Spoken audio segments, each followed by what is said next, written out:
What's up, guys? This week we got Colin Powell on the Nicola podcast. He talks about working a 9 to 5, balancing his social life, and building a personal brand, all in a 45-minute episode. It's a banger. Drop a like for more content, and we'll get into it. It's good, man. Thanks for having me. This is cool. You are popping on social media right now. You're working on a lot. You just kind of want to tell everybody what you've been up to lately? Yeah. So I'm doing a couple different things, predominantly selling software for a company called Klaviyo. So that's my 9 to 5. And then I do a lot on the side. I'm running a clothing brand called Hooper Farms with my co-founder, Ryan. And then doing TikTok, posting a lot of videos, fashion stuff, lifestyle stuff, and then just running around Boston trying to have a good time.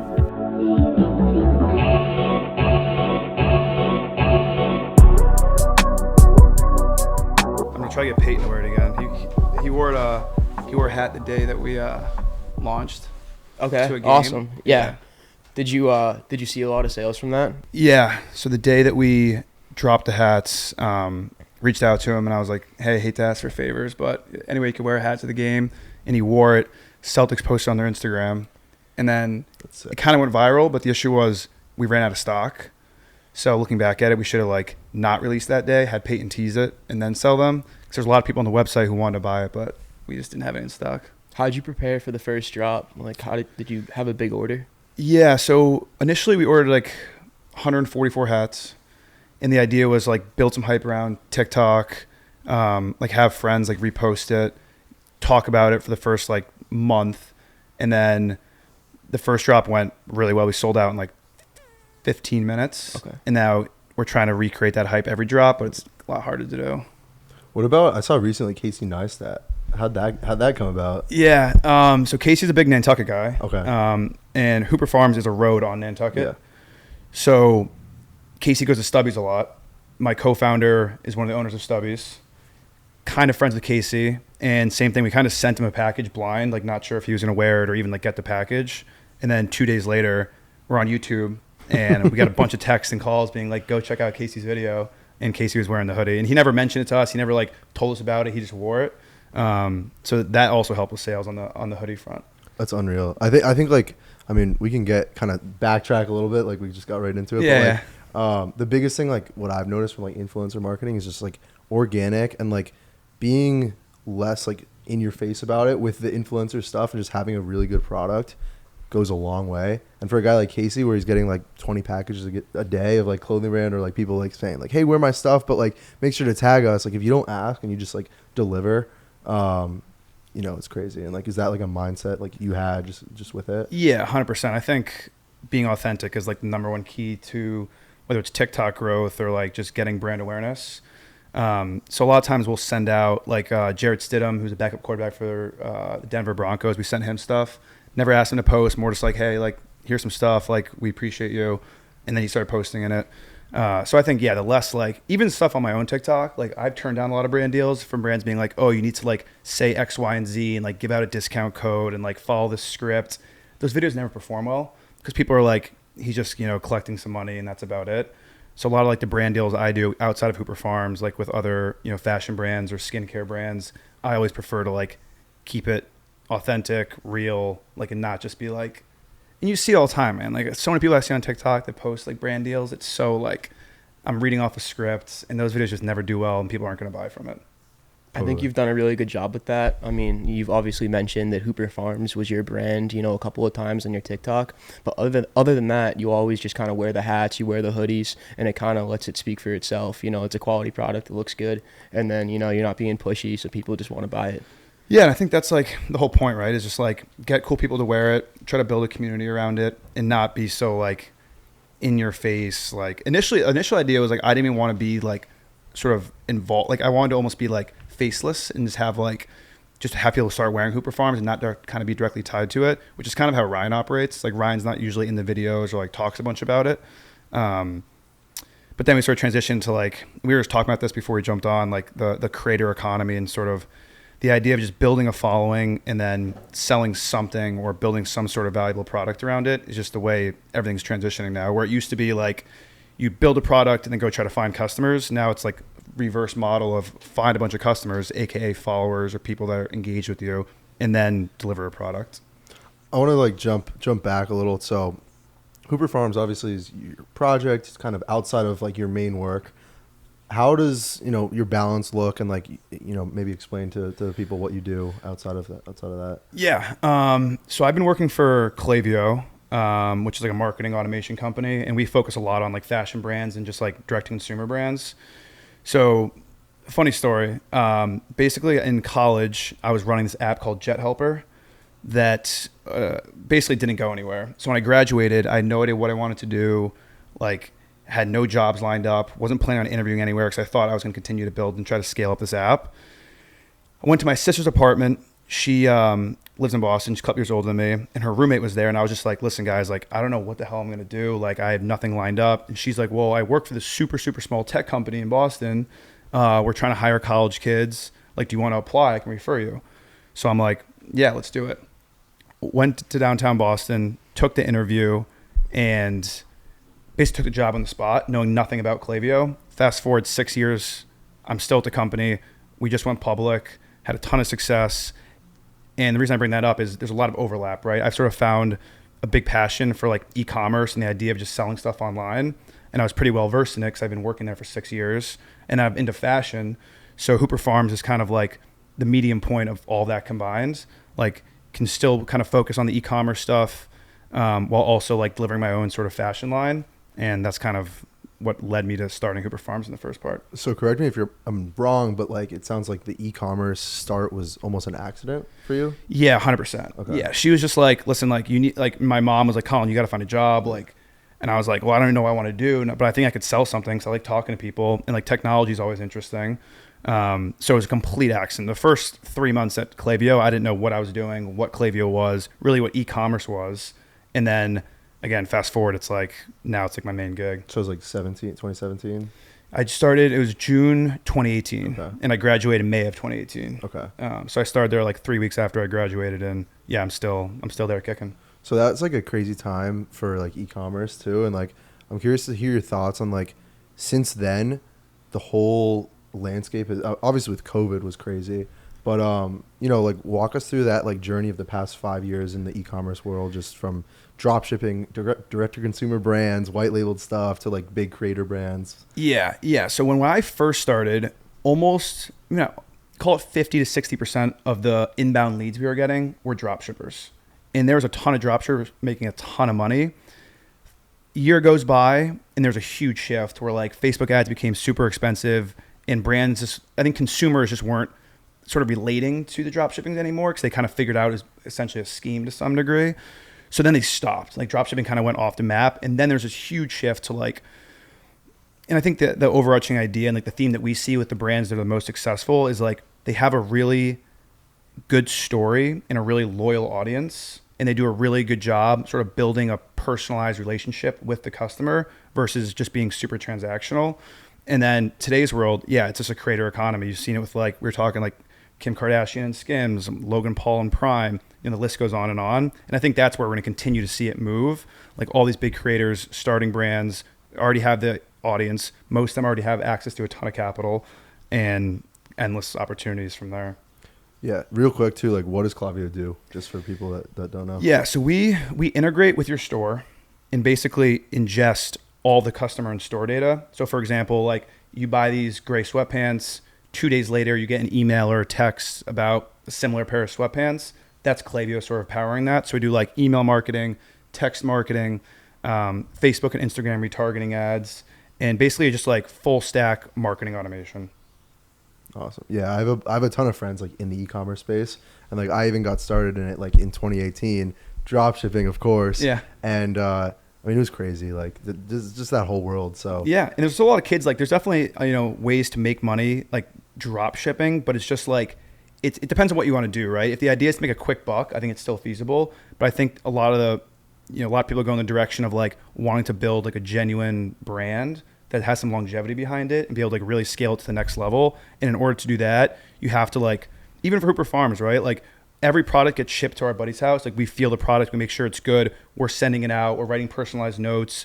We're, DMing with customers. I'm texting customers. Like sometimes even people who buy in Boston, instead of shipping it to them, because it's kind of stupid if we live 2 minutes from them, I'll just throw 10 boxes in my car, drive to their house, talk to them for a little bit. And I think that's the biggest difference between, the successful brands and then brands that are just like drop shipping, for sure. Was there a point, working for Klaviyo that like, that's when you came up with the idea to like, you wanted to start your own brand, or like you learned just the e-commerce industry, or, you talk about fashion, like kind of walk us through like that, like passion? Yeah. I've always been like super into fashion. And I'd always like buy from like sort of specific, like smaller brands. Like I never really went the route of like buying at stuff at like Zara or like big box retailers. I'd always try to like sort out or sift out like smaller brands that were like, either like I like the founder a lot, or like they said a cool story. So I was always into fashion. And then I kind of got to a point where I was like, man, I'm spending a lot of money buying these like high fashion pieces. Like, why don't I kind of make something on my own? And then hats off to Ryan. Ryan sort of like presented the idea of, he was also in a similar position where he wanted to like start something. And he knew like we're good friends, but he knew I had like the e-commerce background. So he's like, man, why don't we start like a little like hat company? This is also at the same time that Max Siegelman, who's like a friend and mentor of mine, was starting Siegelman Stable. And we saw his growth. And hats are very universal. Like girls can wear them, guys can wear them, people can pass them around. Like, so we're like, all right, let's just start with hats. And then the long-term goal, and I think something we're gradually getting into, we released some hoodies recently, is to do like cut and sew fabric, like actual clothes, like high quality pieces. But for now, we're just going to try to kind of build a customer base around the hats and kind of like build that brand community and brand awareness. And then it's a lot easier to sell them more products once you already have that, versus coming out with a huge fashion line to start. You mentioned that you kind of draw inspiration from smaller creators. Like, who are some people that you kind of style your fashion around and you use for inspiration for Hooper Farms? Yeah, I mean, there's a ton. I think that's why, like, the beauty of the internet, right? Like, every day I'm scrolling on TikTok or Instagram and I see like some random kid, he might live in like Denmark. A lot of Euro kids have really good fashion. One of my best friends, Ben Ventura, he's an influencer, basically just post fashion. He has a ton of ideas, ton of brands, and then a lot of research too. Like, I'll just search. I think why TikTok's been so successful is the ability to search. So I'll just search like best men's fashion brands, right? And like find either creators or just brands alone on the app and start buying into them. But I think Siegelman Stable's sort of the pinnacle of not even a creator brand, but more just like the growth that they've seen and our ability to sell out fast and get their hats on the right people without being pushy. And Max has been on podcasts before and he talks about it. Like, he's not sending hats to Aaron Judge, right? Aaron Judge is going online buying the hat because he likes the brand. I think that's kind of when you know you made it. What are your next steps with Hooper Farms? Like, who are the next athletes and influencers that you want to get Hooper Farms on, and like why? How do you pick somebody you want to work with? Yeah, I think probably this summer we're at a weird point of like, are we going to double down on this or just kind of keep it as a side hobby? Because the first couple months we weren't like investing a ton of time into it. I think, as I mentioned, like Ryan's opening up Stubbys in Seaport. That's a ton of time. I was traveling a bunch. I obviously have my 9 to 5. So we weren't allocating a ton of time to it, but we were still seeing success. So we're like, hey, there's something here. Now I think the next month or two, we're going to go all in on the clothes. Try to get a ton of like, again, like nice hoodies, crew necks, t-shirts, get that developed. And then in terms of like the influencer athlete model, it's tough. Like, ideally we have everyone wearing it. I think we think about sports in general. Like, I'm a hockey guy. Mm-hmm. Hockey guys wear suits to games, so that doesn't really work as well.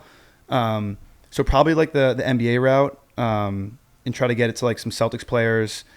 The concept behind Hooper Farms is definitely geared toward like the Nantucket sort of East Coast lifestyle. So I don't think it would really relate to some people like, out in LA or like people that don't know. It's kind of like if you know brand. Mm-hmm. A lot of people who wear Hooper Farms don't even know who Hooper Farms is, but the idea is everyone sort of understands the meaning behind it. So I think focusing on like, Boston Celtics or like Boston influencers in general that like understand it, but also live it, versus I think some brands get carried away and just like send their product to like a bunch of like Instagram models and stuff like that. And I don't think that's something, that we're ever going to do.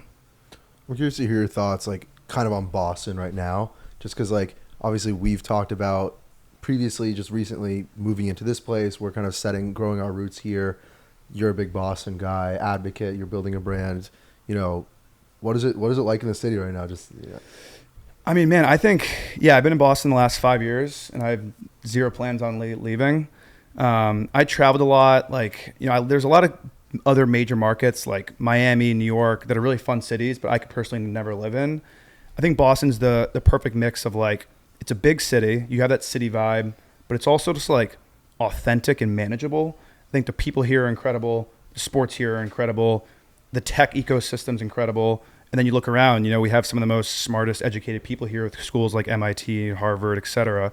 So I think it's just a perfect sort of melting pot of like, it's fun. There's tons of good food. There's good nightlife, but it's also like work hard, play hard, tons of good jobs, tons of smart people.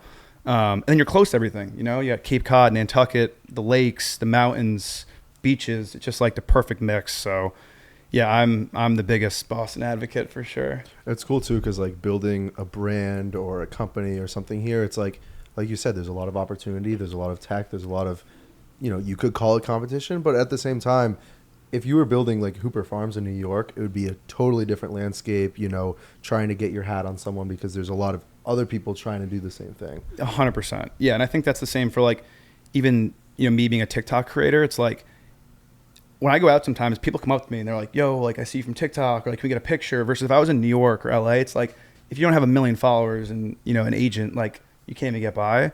So I think there's still some competition, but I think streetwear and fashion is severely undersaturated in Boston. Even like the shopping, right? Like there's not a ton, like I'm convinced we could put a Hooper Farms pop-up and it would do pretty well, versus New York, you're competing with every single big designer, big brand. So it's completely different. And I think that's kind of the beauty behind it too.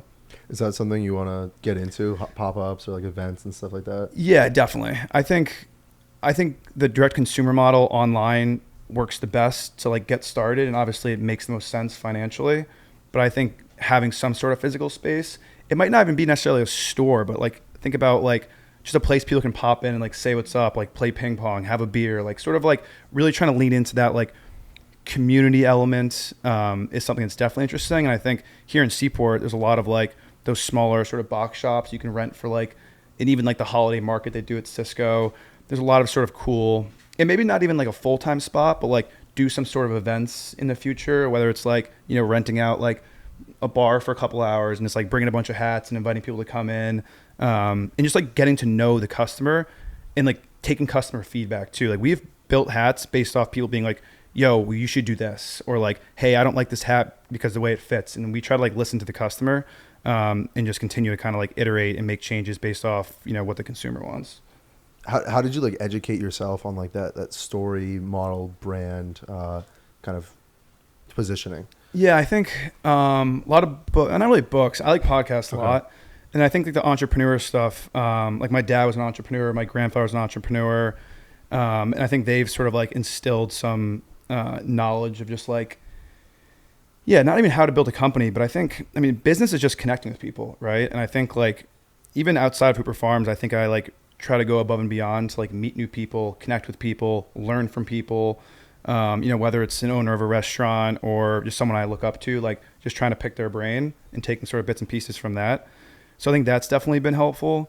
And then, books, podcasts, and then just doing it, right? Like you don't really know what you're doing until you do it, kind of learning on the fly, which is what I did with that company I was trying to build in college. Like that was kind of an accident starting that. And then I learned like a million things from it. So I think just iterating and learning on the fly is like the best way to learn. Is there anybody in Boston that you've learned from specifically that have helped like you and Ryan throughout this journey? Yeah. I think a couple people like Chris Jameson, who owns Koji Management, which is basically Lolita, Marielle, Coquette, Cavo, the new club. Mm-hmm. He's been a good friend and mentor of mine, which more on like the hospitality side, but more of just like, he's just a good guy, and just like his ability to connect with people has been something I've always admired. So him in particular, trying to think of anyone like specifically to call out, but it's kind of been like a cumulative effort of just like everyone I interact with. Like I just want to know like what are their thoughts on the hats, and even just like outside of Hooper Farms, right? I think Hooper Farms is just like a product of just like me and Ryan as humans. So I think like, everyone really come in contact with, we just want to get feedback from and like talk advice or whatever it is. Yeah, you mentioned the nightlife. Like, what are some of your favorite spots in Boston? I mean, you named some of the best right there. Yeah. You're always going out. Yeah, I mean, I always like to show the Koji spots love for sure. I did some like TikTok stuff with them, and again, Chris is a good friend of mine, so I think they have sort of well, the way I described it, Boston nightlife is a sort of two spectrums. There's like the Southie bars, like Broadway, Loco, and then there's like the clubs, right? And there's nothing really in between. So if we get into like what I want to do post Klaviyo, I think there's a cool opportunity there, and like sort of like a loungy vibe of like you're not really going out and spending a ton of money at a club, but you're also not just like standing around a bar with people in Southie. So yeah, I think local lounge I like a lot. Mm-hmm. That's cool. But a lot of times we just like go out to dinner and like stay there and have drinks. I think there's a lot of good food, especially in Seaport. We were talking before, like Lola 42 is the best. Nautilus is cool. So it depends. We either do like dinner and just like grab some drinks there, or if we're going out, we usually go to Cavo or Mariel. Do you wish Boston had anything else that besides the lounges compared to a big city like New York or Miami? Yeah, I think it's really interesting that it doesn't exist today, but I think it's going to exist. And I've talked to like real estate developers, Chris Jameson, investors about this kind of idea of like almost like a social club to some degree, or like some sort of lounge, right? Some place that you can like go, like sit on a couch, not have super loud music, come with a good group, talk to people, network. There's something now called a Quinn House that does it, Mm-hmm. but so that's like a paid sort of like a Soho house. Mm-hmm. That I think it's cool, but I don't like the idea of like paying to like try to meet with people.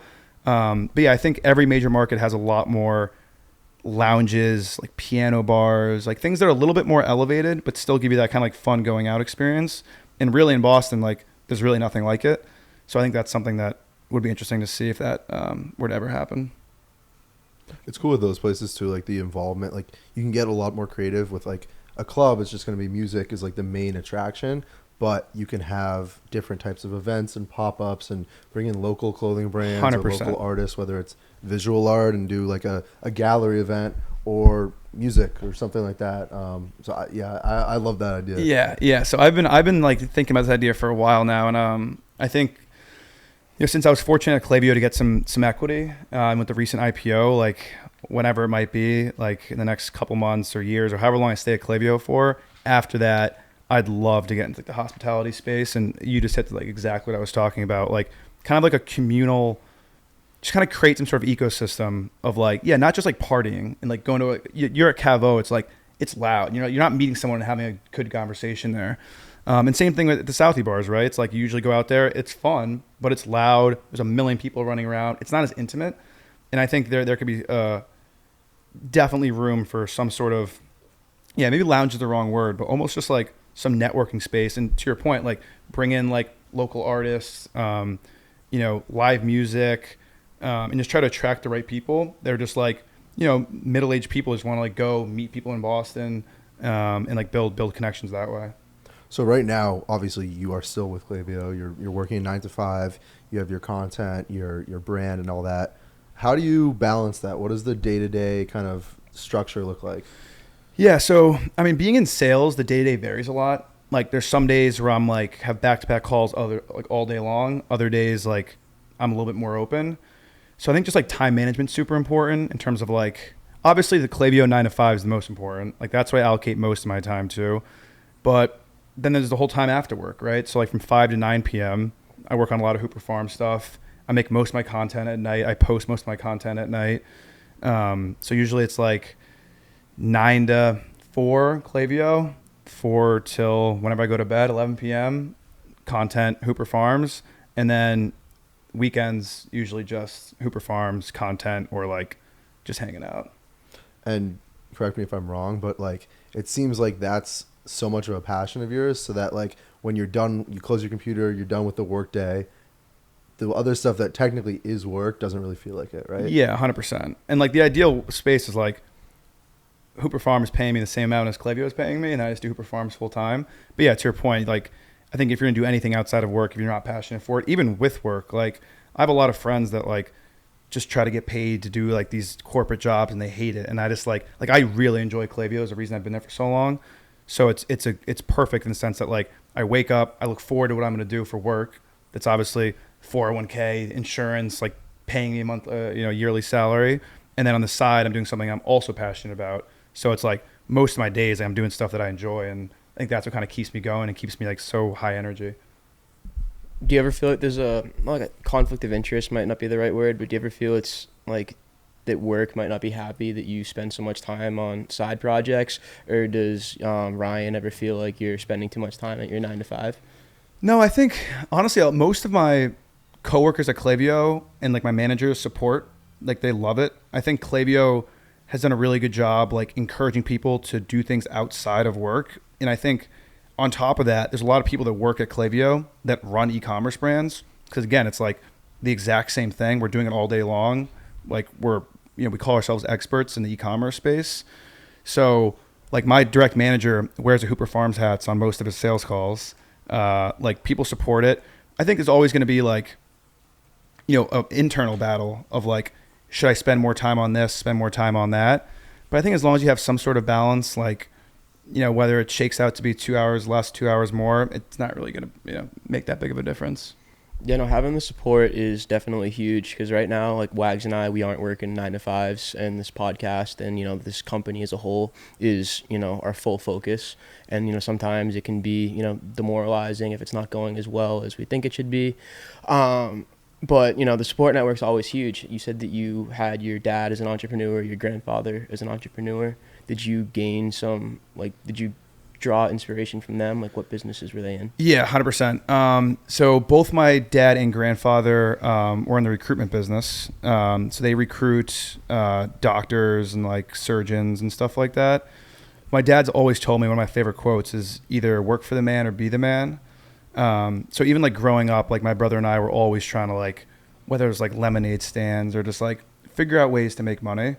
And just like the idea behind like kind of controlling your own destiny, not necessarily responding to, some boss that's telling you what to do. And there's obviously pros and cons to it, right? Like it's a lot riskier. There's a lot more volatility of like things could go really good or really bad. But I think if you believe in yourself, like just roll the dice. Like I'm a huge fan of what you guys are building. This is cool. Like the fact you guys went all in, it's like you're controlling your own destiny, right? If it blows up, hell yeah. Mm-hmm. And if it doesn't blow up, you guys at least learn from it and you can go pivot and do something else and you can learn from that. So I think the entrepreneur piece is like, especially in today's world where take it 50 years ago, you had to be a doctor, a lawyer, a business guy to make money. Now it's like you see kids on TikTok making money dancing. Like there's so many ways to kind of like create value and generate income that today's world is the best time to be an entrepreneur. And if you don't go ahead and try to do something, then you're gonna live your whole life being like, maybe I should have tried it. And then my last point on this is like, now is the best time to do it at our age, right? I don't have a house, a mortgage, kids to worry about. Like it's kind of just me, myself, and I. So I have like the time, the energy, and the resources to try to, go build something, whether it's Hooper Farms long-term or not. Like I'm always going to be working on something. It keeps me like mentally stimulated. And I love the idea of like just creating something.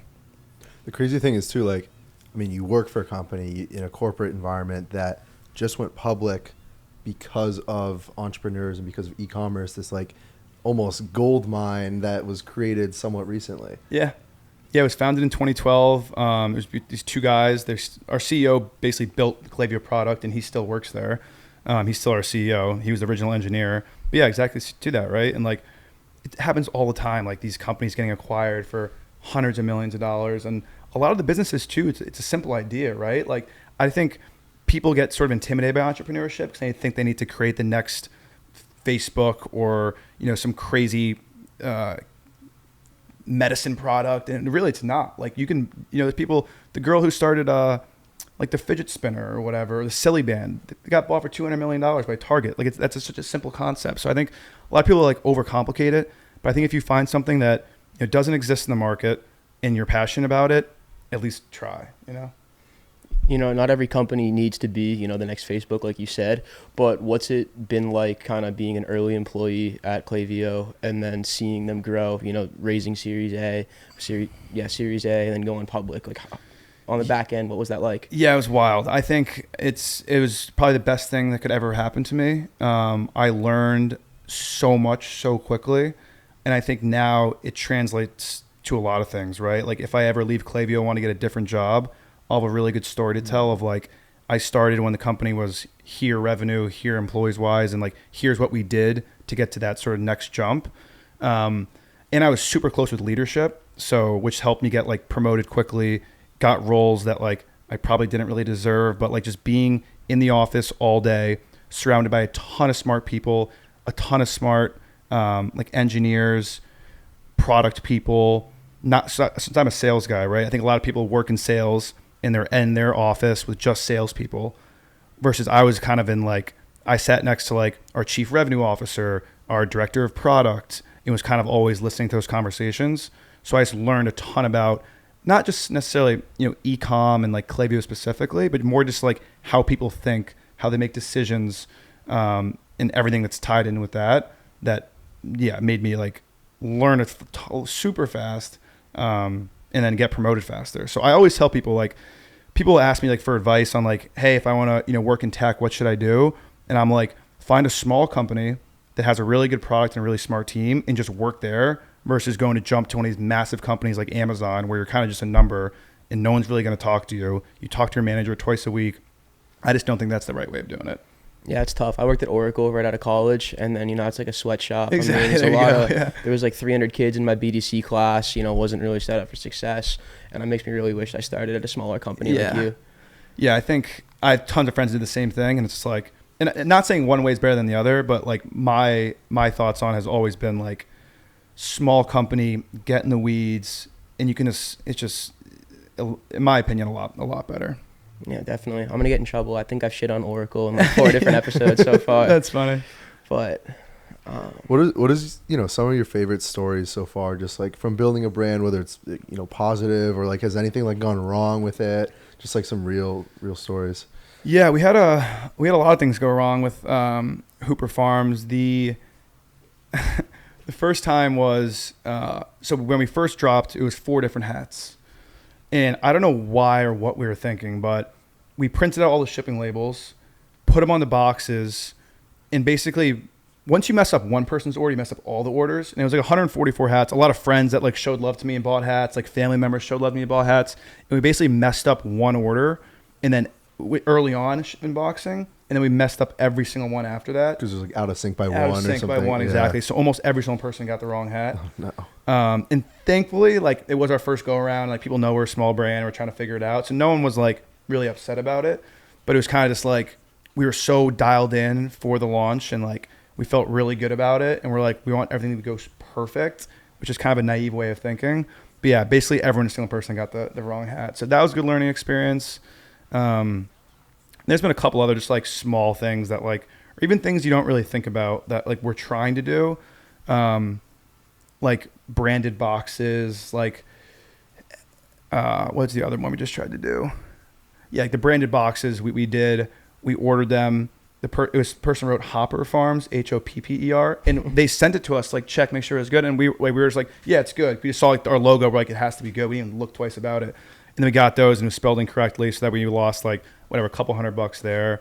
But I think that's kind of the beauty of it, right? Like, if things go smooth, that means something's wrong, right? Like, so I think... Well, now, like, you're never going to mess up the shipping process again because exactly you failed on the first time. Yeah. And it wasn't even that big of a deal. So. Yeah. I mean, it could have been that looking back at it, like, people are way cooler about it than we thought. Well, if it was shirts and it was sizes and stuff, it would be worse. But I think it just goes back to, like, attention to detail, slowing down. Like, I think both Ryan and I are kind of, like, go guys, which for some, it could be good, but it's also, like... There's little things you got to just like slow down, make sure you do right. Because for some people, maybe they would be like, all right, like we don't like this brand anymore. So I think like treating each customer like they're, one of one is something we're trying to focus on now. Was there anything on the kind of opposite side of that spectrum where either, it was early on and it was like something clicked, you were just like, wow, this is like, I'm finally doing this, or just like some kind of positive favorite moment so far? Yeah, I think like just like being out in public and seeing people wearing it is super cool. Like we did the first drop, and then like right after was July 4th when I ran into you in Nantucket, and I saw like 3 or 4 people just wearing Hooper Farms hats, and it was probably literally only 3 or 4 people, but it was still like we were out like I forgot where we were, but maybe at a bar somewhere, and this kid was wearing the hat, and I was wearing my hat too. So he came up to me and he was like, yo, you're the same hat. Like, how do you know about this brand or whatever? And I was like, and then I talked to him for a while and introduced myself. But I think just seeing people wearing it is just like, makes me smile and kind of like makes me want to like sell more hats. Because the idea is you get like everyone wearing it, right? Like I want to be able to go out, like I'll walk home after this and see like 10 people wearing it, right? Versus like there might be a slim chance we see one person wearing it. But I think that's just like seeing people wear it and enjoy it and style it is the coolest part. You kind of touched on like earlier your career right now potentially coming to an end and focusing on like other projects. Do you want to talk about that? Is there anything specific or anything like kind of open-ended that you're just thinking about right now? Yeah. I mean, I think like, I don't really know when my career at Klaviyo is going to end, but I think at some point it's going to. And I think after that, I want to go all in on myself. Right. So I think like that could be, you know, doubling down on Hooper Farms. I teased earlier, like the hospitality space really interests me. Like, it'd be super cool to own like a little restaurant or social club or, you know, whatever you want to call it. Or that might change, right? I think I'm like always open ears to like new thoughts, and I'm always brainstorming, you know, different businesses or different ideas, or like part of me wants to just like travel for 3 months and like go out to Bali and just like hang out. So I don't know. And I think it's like okay not to know what you want to do next and just like go with the flow, like kind of be adaptable, like see what's out there, see like what might change. And yeah, whether it's Hooper or restaurant or moving to Bali and going off the map, like yeah, I'm not exactly sure. I'll go to Bali. Shit, Yeah. that sounds pretty nice. Yeah, I think I'm gonna go. So something cool that Klaviyo did was if you've worked there for 5 or more years, they give you a sabbatical. So it's 4 weeks paid time off, and they encourage you to like learn something new, travel somewhere. So I can apply for that in January, and I want to do it in the summer. And yeah, just go to Bali for like 4 weeks and like live in a hostel and like grow my hair out and just like maybe never come back. We'll Become a see. DJ probably. Yeah, become a DJ. Like get a bunch of tattoos. No, I don't know, but yeah, I'm gonna do that. That'll be in the summer. Go to Europe for a little bit. My sister's getting married in Europe in October, so like stay out there for a while, and then come back and, you know, be in a good position to either like continue at Klaviyo or kind of roll the dice and like try to do something on my own. How did you start making content? Yeah, it's kind of another funny story I kind of ran into. So I was living with my ex-girlfriend now, and her and her friends were all doing TikTok, and they're like, Colin, you're the most like charismatic, crazy person. You're always doing fun stuff. You should just film it for TikTok. And I was always kind of against it. I was like, it's like kind of cringy. I didn't really get it, but I was like, all right, I'll just like try. I'll film some stuff. So I filmed a couple like day in my life. So just like working and, you know, maybe going to a Bruins game or going out to dinner or whatever. And the first couple of videos did like crazy well. And then obviously once you see the views, you get like hooked. So then I was like, I got to keep doing this. So I started off by doing all kind of like day in the life content. And then I sort of pivoted into like the fashion, like get readies with me. And I think like at the time there wasn't, at least in Boston, there was like no guy creators. And if they were like really niche focused, like they were like doing gym stuff or like specifically fashion or like cooking or whatever it was. But there was no one that was really doing like lifestyle stuff and just filming like normal stuff they do throughout the day. So I kind of like went down that avenue. Had a lot of fun doing it, got to like 10,000 followers pretty quickly. And then I kind of plateaued and kind of stopped posting. I also felt like for a while I got like really engulfed in TikTok to the point where I was like doing stuff just to make TikToks. So I'm like, okay, I have to go out to dinner tonight to film something. It became kind of over consuming. So I was like, all right, let me like stop posting for like a month, take a step back, figure out like what I actually want to post and like what my followers want me to post. And then, yeah, took a couple months off, got back into it, started working with some brands, started reaching out to some brands like restaurants and stuff like that, tried doing like some food reviews, you know, shopping around Boston. And even now, it's sort of a constant changing environment of like, I don't really know, like people say like, do you have a niche? I'm like, not really. I kind of just like, sometimes I'll post fashion videos, then I'll do like a sushi review, and then I'll like just hold the camera up and just like rant about some random topic. So I haven't quite figured it out, which I think is okay. And I think like, that's kind of what I want to do. I don't want to just be like glued to like one specific thing. Well, with the way too that TikTok works is like if you only post one style of video, that's what like people are going to know you for, and that's the only video that's going to do well. So by keeping it broad, like it's definitely Yeah, and there's more opportunities to work with brands, right? Yeah. Like if I just did cooking stuff, I'd only be able to work with cooking supply brands. Versus now it's like I do like skincare, I do fashion, I do like whatever it might be. I sort of could like make a video about anything because my content's basically about anything as well. What's your advice for somebody who's just starting to, you know, post on TikTok or post on social media in general? I think it's funny you ask because my gym trainer, he's trying to get into it. And I think you have to have like a face behind your content in the sense that I think a lot of people are like almost afraid to talk on camera and like show their true colors and who they actually are. I think that's the only way to get followers. Like, for example, like some people will like just film like, you know, clips like, and they're not in it and they're not talking in it and they do some trending sound behind it. I think it might work for a little bit and you can get one video that might do super well.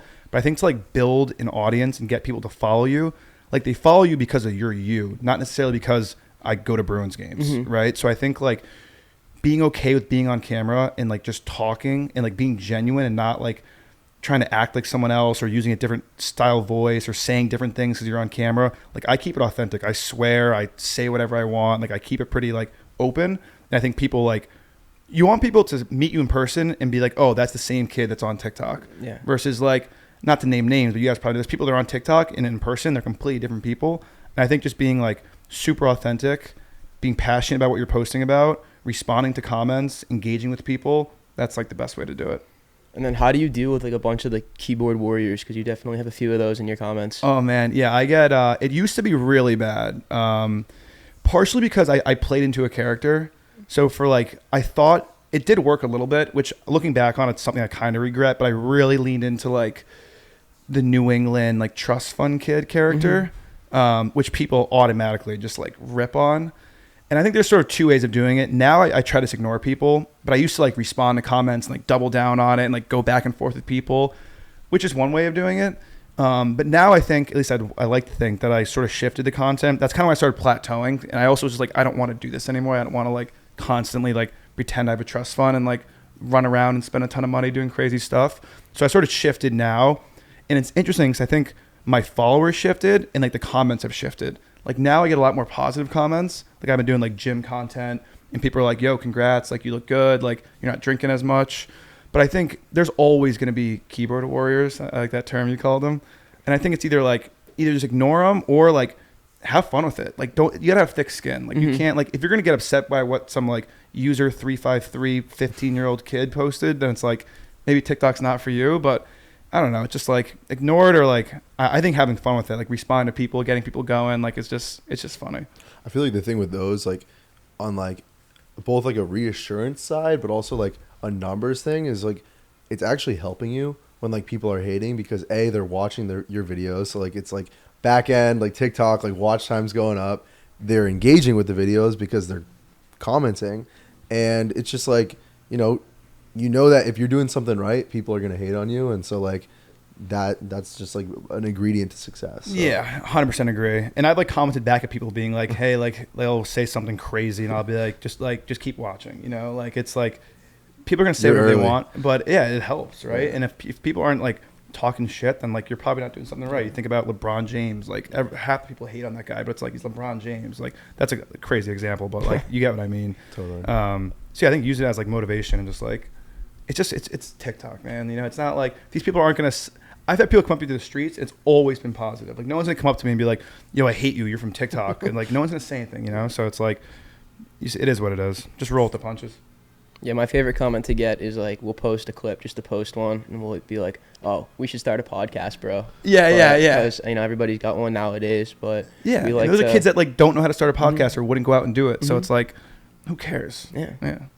Do you think that right now, like being Colin Powell, like and on TikTok, like kind of funnels customers to Hooper Farms, or do you think people are kind of discovering your TikTok because they found Hooper Farms first? No, I think definitely the first thing you said. Like it's definitely like our initial customers definitely came from TikTok, and now we have people like bought like the other day. Some guy bought from like London, Australia, Paris, a lot of Canadian kids, and those are all kids from TikTok. So I think TikTok is the single-handedly the best marketing avenue. And I think some people might like find Hooper Farms and then like tap into my TikTok, but I think for the most part, it's people that either know Nantucket know Stubbys with Ryan, my co-founder, or are from TikTok. And now that we've done a couple successful drops, it could be that kind of like once removed, right? Like a person that follows me on TikTok bought a hat and their, girlfriend's buddy also wants to buy a hat. So it's kind of like that word of mouth. Like once one person sees it, it's easier to get customers once you have customers. Does it ever feel like a chore going out? Because we're always joking about we got to keep up appearances, make it look like we're doing well. So do you always have to go out? Do you always have to have a table at Marielle to make it seem like Cooper Farms is killing it? Yeah, that's definitely something I sort of always battle with, of like, not necessarily like to show that like Hooper Farms being successful. I think it's more of like an ego thing that I'm trying to kind of work through right now, of like most of the times when we go out like, and have some big ones. And part of it's just like, hey, like we like to have fun. Like a lot of like my friends and I are successful. Like we're okay with spending the money. It's like have a good time. But I think 6 months ago it was real bad, where I was like literally doing things to keep up with the social media image and the TikTok image of like, hey, if I don't post a video, going to like every sporting event this week and like that I'm at the clubs with like a bottle girls dancing, then people are gonna be like, oh, Colin might have fell off. So I think it got real bad. So that's when I stopped posting. I was telling you guys I moved to my parents' lake house for like 2 months, got out of the city and just tried to like kind of reset and like just get back to like reality. And now I think I don't feel that pressure. And now I just want to post more like just genuine stuff, gym content, like not as much like it used to be, like literally just videos of us like doing crazy stuff. And yeah, I'm very thankful that I kind of got out of that, because that's a slippery slope, man. Like you see kids doing it now, like and I was in it for a little bit and I was like, oh man, this is crazy. Even just like the drinking and like constantly feeling obligated to like, I can't like, make a video of me cooking at home. Like I got to be at, Moo or Ocean Prime or like somewhere and like, be wearing a crazy outfit and a Hooper hat. But now I think I've kind of grown up and matured, which has been eye-opening for sure. It's good. Awesome. Yeah. Cool. Well, I think that's good. Yeah, definitely. Anything you want to add? No. I appreciate you guys having me. Thanks for coming through. Definitely. Yeah, thanks for hopping on. Yeah, for sure. Yeah, we'll have to have you on again sometime. Yeah. Talk Once about Hooper Farms has a couple social clubs in Boston and everything. No, we'll be buzzing. We should wait on it. Get you and Ryan on an episode someday, maybe on Nantucket. Yeah, Ryan's a good guy to talk to. He has a cool story, and I think what Stubbys is building is really special too. So yeah, anytime. Appreciate it. Awesome. Thank you. Sure.